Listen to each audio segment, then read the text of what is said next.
Hey, don't look at me. It's not my culpa. Hi everyone, the word of the day.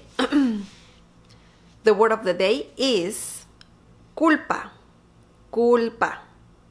This means fault. In some situations, it could mean guilt or blame.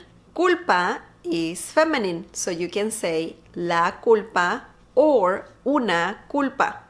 The plural form is las culpas or unas culpas. Now let's see a few examples. No me mires a mí. No fue mi culpa. No me mires a mí.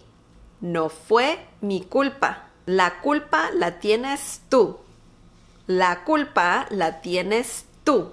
Acepto que fue mi culpa. Acepto que fue mi culpa. Lo siento, fue mi culpa. Lo siento, fue mi culpa. Estoy llena de culpa por el error que cometí. Estoy llena de culpa por el error que cometí. Okay, that was the word of the day. I hope you liked this video. Don't forget to leave me more examples down below. Also, support this channel by sharing this video with your friends and by giving the thumbs up. Okay, I'll see you next time.